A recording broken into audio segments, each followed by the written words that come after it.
네, 오늘은 그리드에 대해 이야기해 보도록 할게요.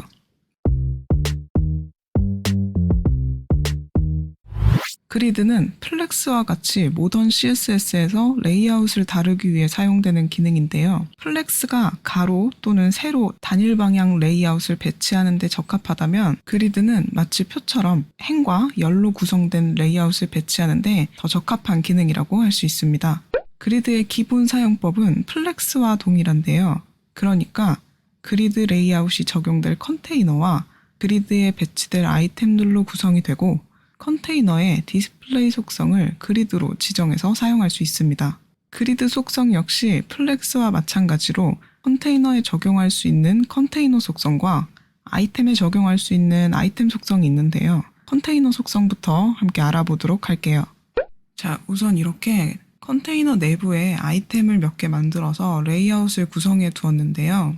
여기다가 그리드 레이아웃을 사용하기 위해서 컨테이너의 디스플레이 속성을 그리드로 바꿔줍니다. 자, 이 상태에서 첫 번째로 알아볼 속성은 그리드 템플릿 속성입니다. 그리드 템플릿 속성은 행이나 열의 크기를 지정하는데요.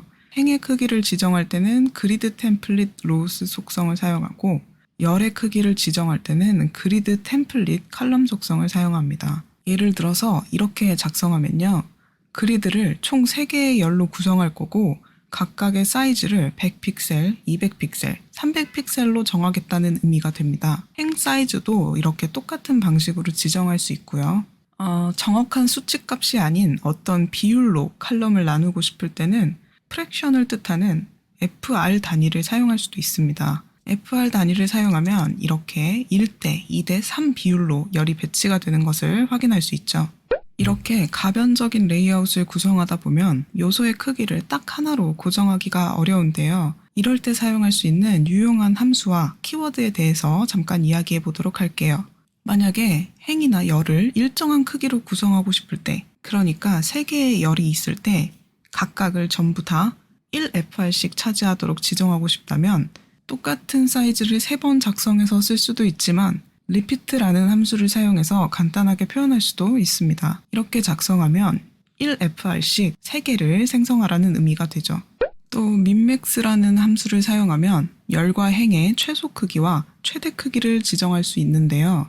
이 함수를 repeat 함수와 함께 사용하면 이렇게 최소 크기와 최대 크기가 동일한 열과 행을 생성할 수 있습니다. 지금은 최소 크기가 200픽셀이고 최대 크기는 비율에 따라 늘어나는 열이 3개가 생성이 되겠죠. 이렇게 브라우저 폭을 줄여보시면 200픽셀에서 더 이상 작아지지 않는 것을 확인할 수 있습니다. 다음은 오토필과 오토핏이라는 키워드에 대해서 이야기해 볼게요. 이 두 가지 키워드는 repeat 함수와 함께 사용되는 친구들인데요. 행이나 열의 개수를 미리 지정하지 않고 가능한 공간에 최대한 많은 셀을 배치하기 위해서 사용됩니다. 예를 들어서 지금 우리가 만들어둔 레이아웃을 보면요. 최소 크기가 200픽셀로 지정되어 있기 때문에 200 곱하기 3, 그러니까 가로폭이 600픽셀 이하로 작아지면 이렇게 가로 스크롤이 생기고 한 화면에 보이지 않게 됐었죠. 이럴 때 오토필이나 오토핏을 사용하면 이런 식으로 현재 컨테이너 크기에 아이템이 들어갈 수 있는 만큼 배치되게 됩니다. 오토필과 오토핏의 차이점은요. 셀을 최대한 많이 배치하고 개수가 부족할 경우에 오토필은 비어있는 셀을 만들어서 그리드를 채우고 오토핏은 남은 공간을 셀을 늘려서 채우게 됩니다. 그러니까 지금은 오토필로 되어 있으니까요. 박스 몇 개를 주석 처리하고 개발자 도구에서 보시면 이렇게 컨테이너의 폭이 늘어나도 셀이 늘어나지 않고 이 부분이 마치 비어있는 것처럼 보이지만 그리드의 영역은 비어있는 셀까지 포함되기 때문에 다른 요소가 들어갈 수 없습니다.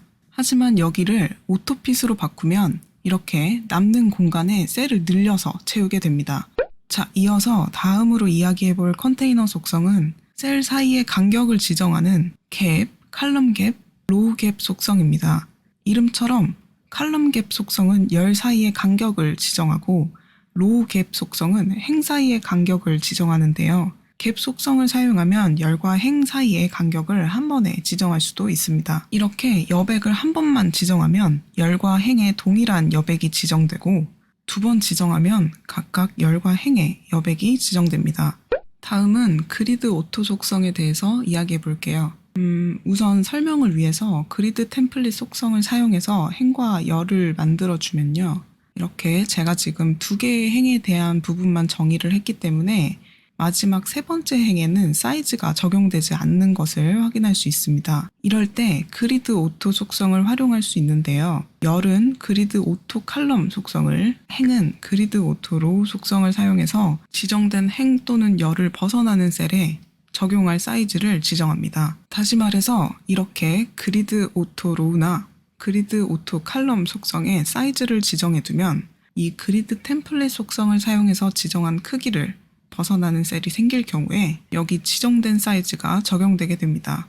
다음은 정렬에 관련된 속성들을 알아보도록 할게요. 먼저 살펴볼 건 아이템즈 형제들인데요. 이렇게 justify items 속성은 아이템들을 가로 방향으로, align items 속성은 세로 방향으로 정렬하고요. place items라는 속성을 사용하면 이 두 속성을 한 번에 지정할 수도 있습니다. 그래서 justify items 속성을 센터로 지정하면 가로 방향에서 센터로 정렬되고 align items 속성을 센터로 지정하면 세로 방향에서 센터로 정렬되는 것을 확인할 수 있습니다. 다음으로 아이템즈 형제들하고 아주 많이 닮은 컨텐트 형제들이 있는데요. justify 컨텐트, align 컨텐트, place 컨텐트 속성은 아이템들의 가로 또는 세로의 크기 총합이 컨테이너의 크기보다 작을 경우에 아이템의 정렬을 지정합니다. 설명을 위해서 여기를 조금 수정해 볼게요. 네, 이렇게 셀의 크기를 100픽셀로 고정하고요. 아이템들의 가로 또는 세로의 크기의 합이 컨테이너의 크기보다 작을 때 justify 컨텐트를 사용하면 전체 아이템들의 가로 방향 정렬을 지정하고요.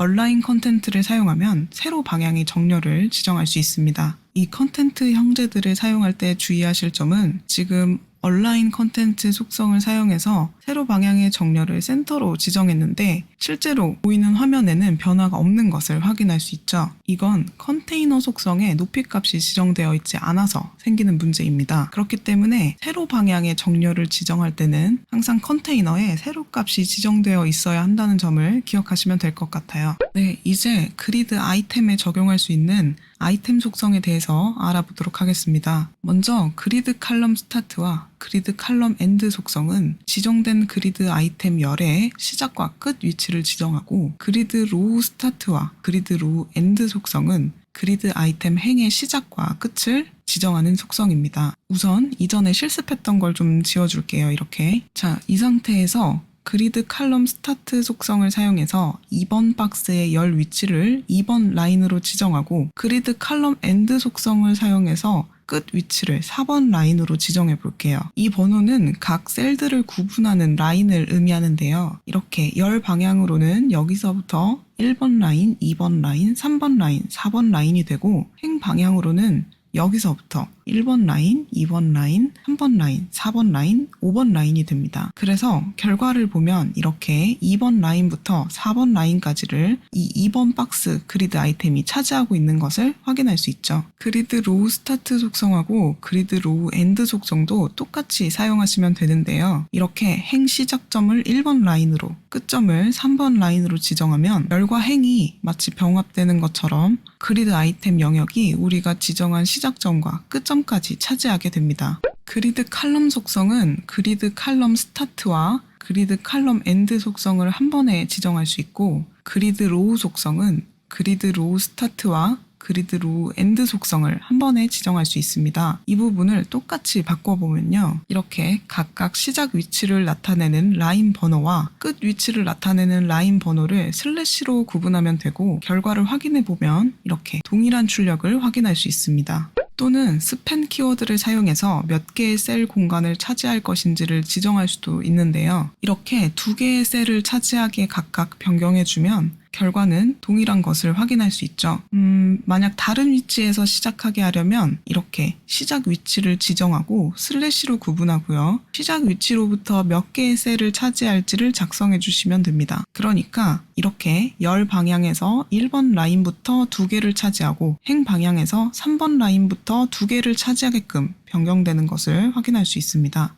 Justify Self, Align Self, Place Self 속성은 그리드 아이템 자기 자신의 정렬을 지정할 수 있는데요. Justify Self 속성은 가로 방향으로 아이템들을 정렬하고 Align Self 속성은 세로 방향으로 아이템을 정렬합니다. 마지막으로 살펴볼 아이템 속성은 그리드 아이템의 배치 순서를 지정하는 오더 속성입니다. 오더 속성의 사용법은 플렉스 아이템 속성에 지정했던 것과 동일한데요. 기본값은 0이고 숫자의 값이 클수록 낮은 우선순위를, 작을수록 높은 우선순위를 가지게 됩니다. 예를 들어서 여기 2번 박스만 오더 속성을 1로 지정하면요. 다른 그리드 아이템들은 모두 오더 속성의 값이 0이니까 2번 박스가 가장 낮은 우선순위를 갖게 됩니다. 따라서 이렇게 마지막에 위치하게 되겠죠. 이 오더 속성을 -1로 바꾸면 이렇게 그리드 아이템들 중에서 가장 높은 우선순위를 갖게 되기 때문에 첫 번째에 위치하게 됩니다.